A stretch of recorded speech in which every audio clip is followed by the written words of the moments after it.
menciptakan manusia pertama, yakni Nabi Allah Adam alaihi salam. Adam itu diciptakan oleh Allah Subhanahu wa ta'ala langsung daripada tangannya Allah. Jadi Allah membentuk fisiknya, tubuhnya Adam itu langsung dari tangan Allah. Dan demikian juga ketika Allah Subhanahu wa ta'ala memasukkan ruh dalam tubuh Adam, itu langsung ditiupkan ruh oleh Allah Subhanahu wa ta'ala. Maka hiduplah Nabiullah Adam alaihissalam yang tempatnya adalah di surga. Ketika Nabi Allah Adam alaihissalam berada di dalam surga, maka teman-temannya Nabi Adam itu adalah makhluk surga, para malaikat dan makhluk-makhluk yang ada di surga lainnya. Tetapi di saat Nabi Allah Adam alaihissalam itu melihat ada 2 ekor burung di dalam surga itu yang saling bercengkrama. Kalau bahasa kita lagi pacaran, itu burung lagi sir-siran coro-coro ini. Nabi Adam itu kemudian berpikir, seandainya aku punya teman dari golonganku, yakni sesama manusia, bukan dengan malaikat, bukan dengan buruk, bukan dengan binatang-binatang surga.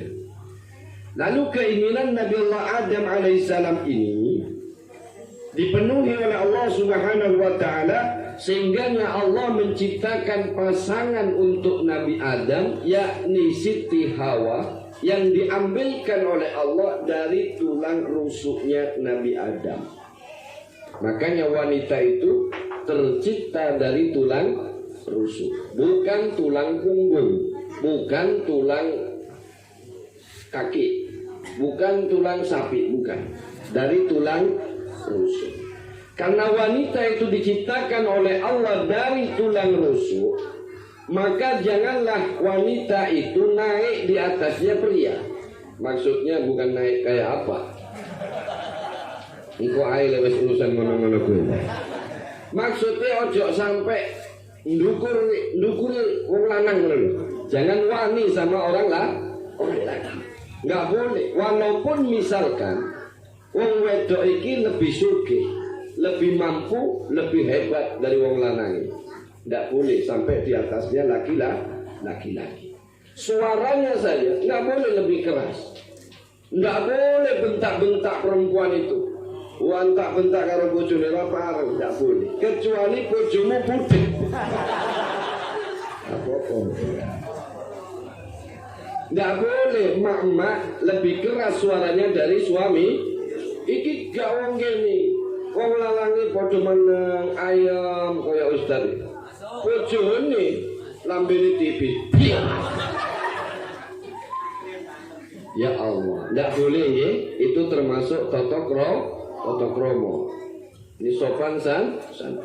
Karena wanita itu diciptakan dari tulang rusuk, nggak boleh juga wanita itu dijadikan budak. Nggak boleh. Istri itu nggak punya tugas nyuci baju suami, nggak ada.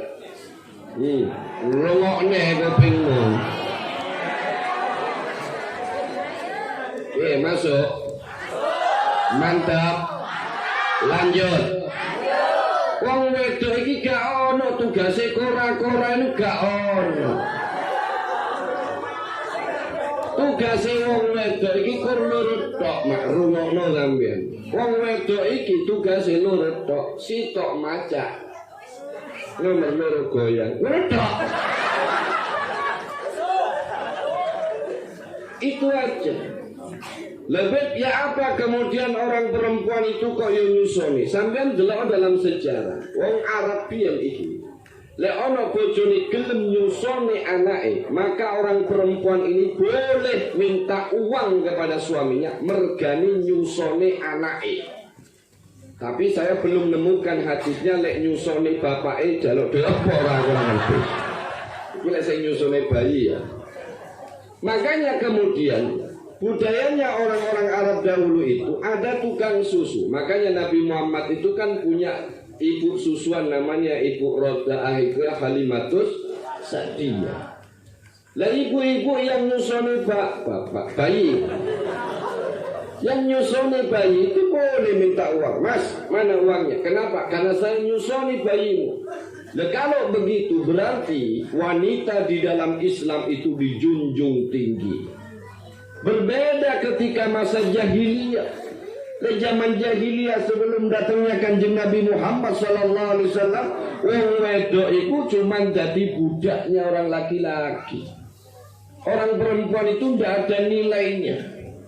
Dijadikan budak, dijadikan pesuruh, dijadikan pemuas nafsu. Itu zaman jahiliyah. Tapi ketika Nabi sallallahu alaihi wasallam diutus oleh Allah Subhanahu wa taala, wong wedok mulia. Orang perempuan tidak boleh kelihatan auratnya sama Rasulullah. Kenapa? Mergani mulia. Barang yang mahal itu harus dibungkus rapi. Betul tidak? Barang yang mahal itu harus didandani. Betul tidak? Barang yang mahal itu harus tersimpan di dalam tempat yang tertutup. Betul tidak? Itulah wanita dalam Islam. Makanya Islam itu wong wedok tidak boleh dilihat sembarangan, nggak boleh. Yang boleh melihat wong wedok yo muhrimnya atau suaminya. Sampean nggak usah ado-ado. Sampean ngerti armarem. Orang sini paham Jawa? Paham? Sampean ngerti armarem? Nggak ngerti dong, ngang-ngang boleh mau lagi. Apa tuh wong ini bilang armarem apa? Ya Allah ngadong tuh. Lemper ngerti lemper? Oh ya. Ngerti lemper? Lemper lontong ngerti lontong? Wis iya wis karepmu wis paham. Sampeyan delok nang pasar ana wong dodolan lontong, tapi godhonge pun suwek, bungkusnya suwek dirubung laler. Kira-kira mbok tuku napa mboten? Ana lemper bungkusnya suwek dirubung laler. Mbok tuku napa mboten? Apa? Ora ibu anter. Napa sebabnya? Sudah basi. Betul? Lha yang ngono wong wedok. Wong wedok lek wis suwu. Wek. Rubung laler. Sopo sing ate tuku? Mangkane dadi wong wedok ditutup rapat. Orang perempuan itu bagaikan mutiara. Perempuan itu bagaikan berlian, Mbak. Makanya sampai niku larang regani. Larang perempuan itu dijunjung tinggi oleh Nabi Muhammad, dijunjung tinggi dalam agama Islam. Bagaikan berlian itu. Berarti regani mahal. Tapi lek watu kerikil dimanapun bisa dilihat, batu kerikil dimanapun bisa didapat. Jadilah engkau wanita seperti berlian, tidak bisa memegangnya kecuali pemiliknya, insya Allah. Nah, makanya dicipta oleh Allah dari tulang rusuk, bukan untuk kurang ajar kepada wong lanang, bukan juga untuk diinjak-injak sama wong lanang, tapi menjadi pendamping setia untuk laki-lakinya. Alhamdulillah. Saudara yang dimuliakan oleh Allah, ketika Nabi Adam itu kemudian punya teman, sudah punya teman ceritanya gitu. Nabi Adam sudah punya teman namanya sinten tadi? Siti Hawa. Siti Hawa ini Bu, cantiknya perempuan, karena semua wanita-wanita yang cantik-cantik ini itu tetesannya daripada sisa-sisa kecantikannya Ibu Hawa. Sampai lo coba bayangno Siti Hawa terus ireng koyo wong Eropa ora. Lah Siti Hawa ini diciptakan oleh Allah di dalam mana? Di dalam surga. Orang sampean ae sing lahir nang karangan putih ayu-ayu, apa meneh yang lahir di dalam surga. Sampean ae sing mangan sego, mangan ngenekan ayu, apa meneh yang makannya makanan surga. Dadi Nabi Adam iku gantenge wong, Ibu Hawa cantiknya perempuan. Lah ini tetesannya, sisa-sisanya itu. Gitu?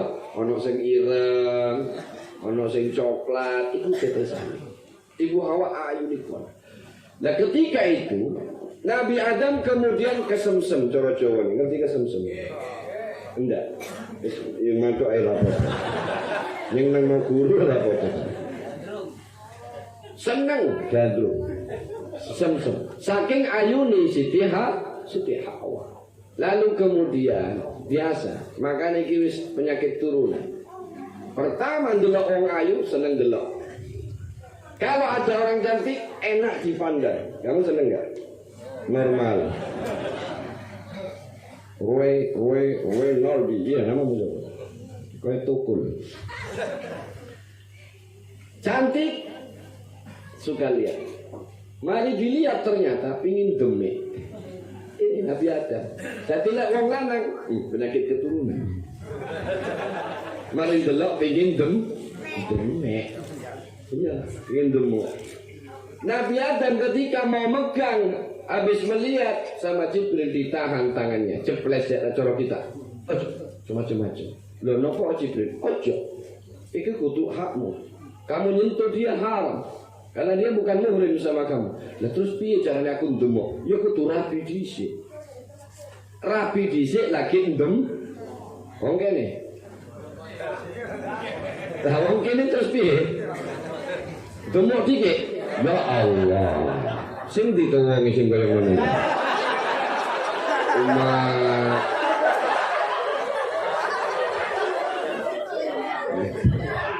nang tuh ngajuan nang majalnya. Allahumma sholli ala Muhammad. Tobat. Kata Jibril, ojo mbok demok iku. Iku bukan halalmu, itu haram. Nah terus piye aku nek pengin demok kata Nabi Adam. Ya rabi dhisik baru demok. Lek wong kene ora, coba dikik. Iki lek. Makanya bahasanya itu mestinya bukan panjat pinang, tapi pinang panjat. Lelek dipanjat pinang, dipanjat dhisik lagi dipinang, ini repot. Tak boleh sama Jibril. Akhirnya kemudian Nabi Adam bilang, ya lek ngono aku ya wis pokoke piye carane supaya aku sendemo. Ya kudu rapi. Ya aku mau kawin. Dikawinkanlah. Lalu kemudian ditanya, kau punya mahar? Saya tidak punya mahar. Kau boleh mengawini Adam dengan maharmu. Apa maharnya? Baca sholawat kepada Nabi Muhammad SAW. Di sini intinya. Kenapa? Sebab karena Adam pun dicipta oleh Allah min nuri Muhammad, dari nurnya Nabi Muhammad.